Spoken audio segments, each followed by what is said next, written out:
I have to do this because this is not I'm speaking. This is the people who want to tell the world what they want to say. North Korea is an unimaginable country. There is only one channel on TV. There is no internet. We aren't free to sing, say, wear, or think what we want. North Korea is the only country in the world that executes people for making unauthorized international phone calls. North Koreans are being terrorized today. When I was growing up in North Korea, I never saw anything about love stories between men and women. No books, no songs, no press, no movies about love stories. There is no Romeo and Juliet. Every story was propaganda to brainwashes about the Kim dictators. I was born in 1993, and I was abducted at birth, even before I knew the words freedom or human rights.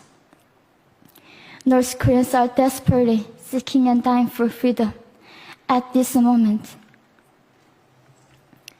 When I was 9 years old, I saw my friend's mother publicly executed. Her crime? Watching a Hollywood movie. Expressing doubt about the greatness of the regime can get 3 generations of a family imprisoned or executed. When I was 4 years old, I was warned by my mother not to even whisper. The birds and mice couldn't hear me. I admitted I thought the North Korean dictator could read my mind.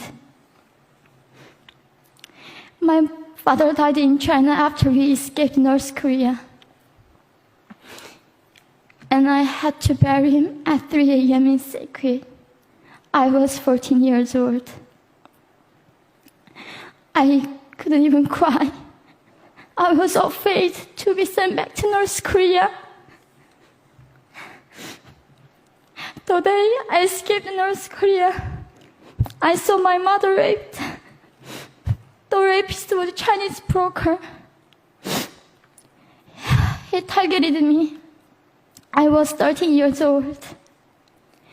There is a saying in North Korea, women are weak, but mothers are strong. My mother allowed herself to be raped in order to protect me. North Korean refugees, about 300,000, are vulnerable in China.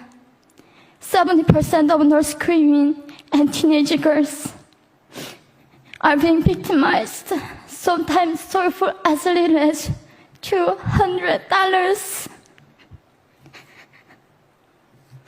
We walked across the Gobi Desert, following a compass. When they stopped working, we followed the stars to freedom. I felt only the stars were with us.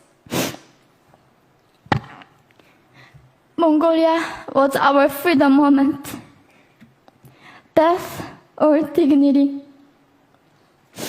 Under the knives, we were prepared to kill ourselves if we were going to be sent back to North Korea. We wanted to live as humans.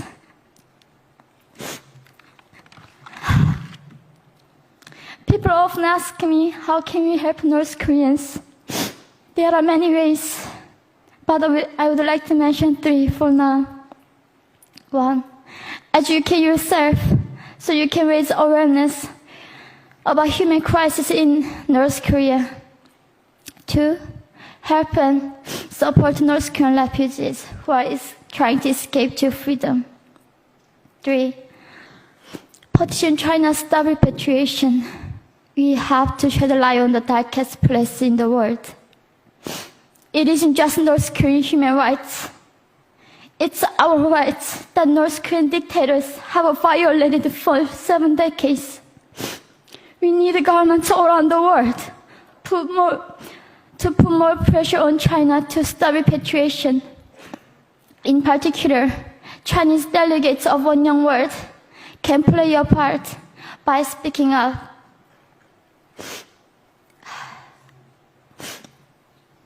North Korea is indescribable. No humans deserve to be oppressed just because of their birthplace. We need to focus less on the regime and more on the people who are being forgotten. One Young World, we are the ones who will make them visible. Fellow delegates, please join me as we make this a global movement to free North Koreans.